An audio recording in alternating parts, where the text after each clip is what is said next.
Fé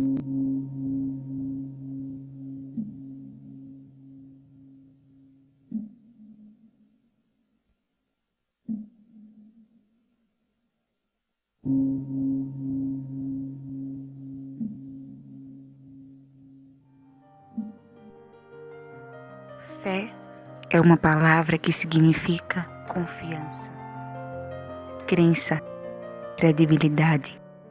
A fé é um sentimento de total crença em algo ou alguém, ainda que não haja nenhum tipo de evidência que comprove a veracidade da proposição em causa.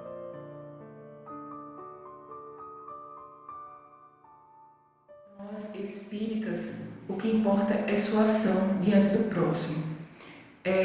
Nós não tentamos convencer ninguém à nossa religião, até porque sabemos o quão é importante ser católico, ser espírita, ser evangélico, porque o importante é você estar com uma ligação com Deus. Então, para nós, a ação, independentemente da religião que você tenha, se essa ação for com caridade para com o seu irmão, é essa a máxima do Cristo. Ama ao próximo como ama a ti mesmo. A doutrina espírita, que a gente denomina kardecista, mas é doutrina espírita, não há rituais, não existe ritualística.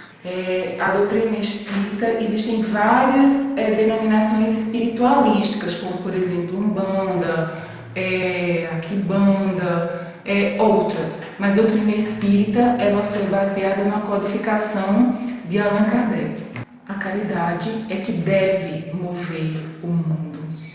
Hoje o que move o mundo é muito egoísmo, orgulho, mas o que deve mover o mundo é nós podermos nos contaminar com as palavras de Jesus, agir como ele agia e tentar modificar o nosso coração, as nossas práticas. É isso que deve mover o mundo, nós nos transformarmos moralmente, ou seja, estamos aqui de passagem nesse planeta Terra, mas com o objetivo de nos tornarmos pessoas melhores, nos tornarmos moralizados, nos tornarmos imagem e semelhança de Jesus, que é o maior grau de evolução.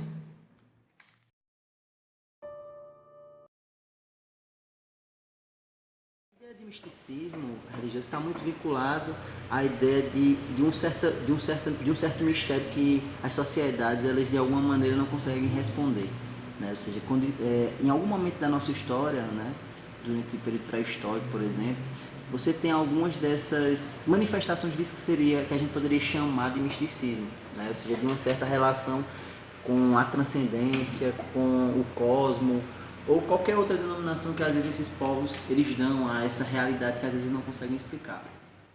Esse misticismo que você coloca aí, ele foi de alguma maneira uma das características de muitas das sociedades, e ela vai fundamentar a própria estruturação, vamos dizer assim, da religião enquanto um sistema, né? Porque muitas vezes as pessoas têm sensações ou sentimentos de religiosidade, mas necessariamente elas não seguem uma religião específica.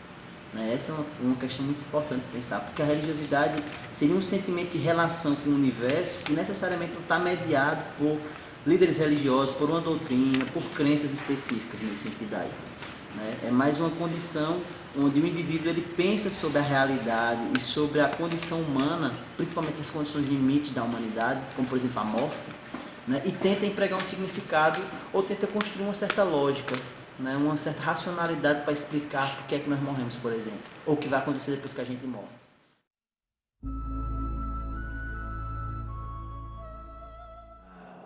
A Igreja Católica tem como princípio os ensinamentos de Nosso Senhor Jesus Cristo, né? Nós acreditamos piamente que foi Ele quem fundou a Igreja, dando a Pedro, nosso primeiro Papa, a autoridade para conduzir esse grande rebanho. Tu és Pedro, e sobre esta pedra edificarei a minha igreja. E diante deste mandato petrino, a igreja também se fundamenta na Bíblia, se fundamenta na tradição e se fundamenta no magistério da igreja através dos nossos papas. Toda religião sobretudo as mais antigas, ela é movida por rituais que sinalizam aquele que tem dentro da gente, aquele que Deus quer colocar no coração da gente. Então, nós temos a Santa Missa, nós temos as devoções populares, nós temos as devoções pessoais, nós temos um momento de adoração a Jesus na Eucaristia. Então, nós temos uma gama de uma riqueza assim impressionante nos nossos rituais, que nos ajudam cada vez mais a nos aproximar de Deus. O ritual ele tem como princípio nos lançar, nos colocar diante dos olhos de Deus e colocar Deus também no coração da gente. Essa é a funcionalidade dos rituais. Eu vou utilizar as mesmas palavras de Jesus quando dizia aos discípulos: nisto conhecerão que vós sois meus discípulos, quando vos amardes uns aos outros, assim como eu vos amei. A mola mestra, aquilo que faz o catolicismo funcionar, é o amor. Deus é amor. Deus caritas est. Deus é amor. Então, é esse amor que vai nos movendo, este amor que tem um poder transformador, transforma a pessoa, pode transformar a sociedade. Enfim, nós acreditamos que o amor transforma. Uma religião, a Igreja Católica, que ao longo dos séculos vem trabalhando muito essa dimensão social. Nós conseguimos juntar a espiritualidade a uma ação social. Então, nós nos sentimos melhores quando nós conseguimos juntar fé e vida. Então, a Igreja, ao longo da história, vem contribuindo com a humanidade em apresentar diversos trabalhos. Nós trabalhamos inicialmente a origem das universidades. Nós temos na Igreja Católica as casas de misericórdias, os hospitais também surgiram na Igreja Católica. E diante de tantas coisas, nós temos trabalho com crianças, com jovens, com idosos, nós visitamos os pobres, nós temos as nossas creches, sobretudo nos países menos favorecidos, de grande miséria, a Igreja Católica se faz presente. Então, muitas coisas a gente fez e a gente consegue ainda, com a graça de Deus, fazer.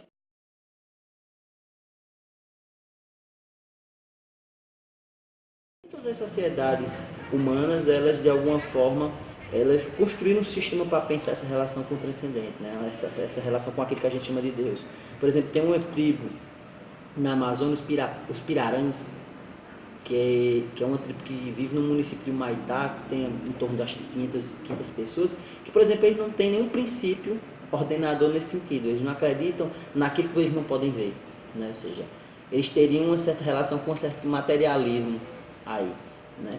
E dentro das sociedades, quando elas vão se desenvolvendo, você tem também, a partir de um determinado momento da própria história, onde essa dimensão religiosa ela passa a não ser, ou de religiosidade, ela passa a não ser mais um orientador da vida das pessoas, né? Ela passa a ser, na verdade, um aspecto às vezes de foro íntimo, né?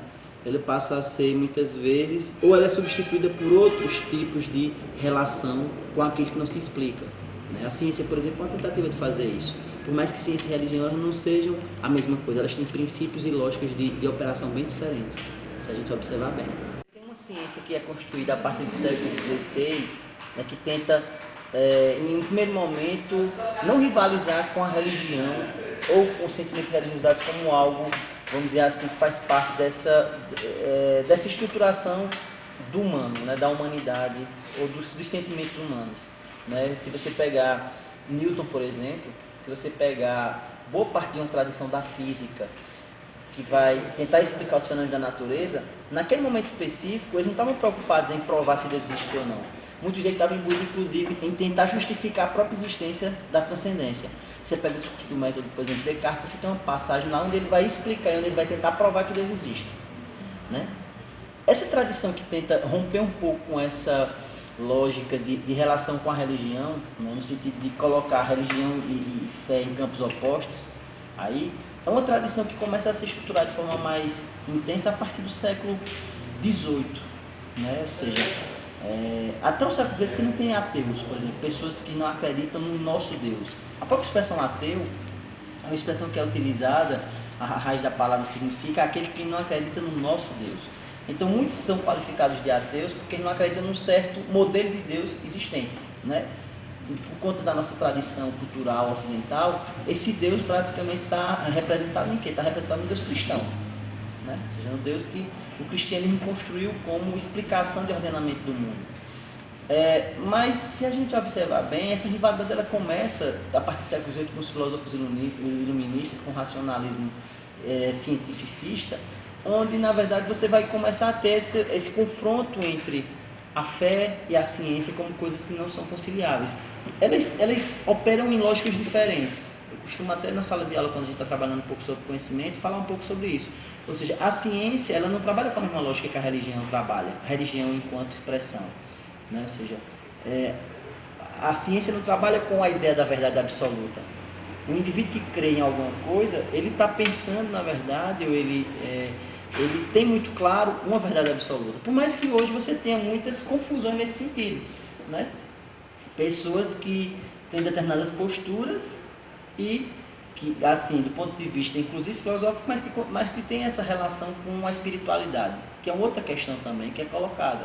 Mas você tem uma gama muito grande de reflexões, de estudos, de áreas de conhecimento que discutem essa questão do campo do fenômeno religioso, sem necessariamente a gente qualificar como religião. A religião é um sistema organizado. É um sistema organizado que muitas vezes tem representações, que tem, em grande medida, dogmas, tem uma doutrina, certo? Então isso é um sistema que funciona e que tenta dar respostas ao vazio da vida, à falta de sentido do mundo.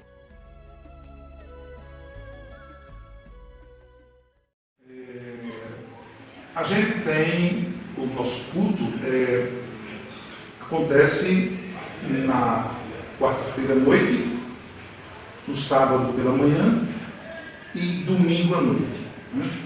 Mas o nosso culto principal é no sábado pela manhã, porque como adventistas do sétimo dia, a palavra adventista vem de advento, e nós aguardamos advento, aguardamos a vinda do Senhor nosso Deus, né?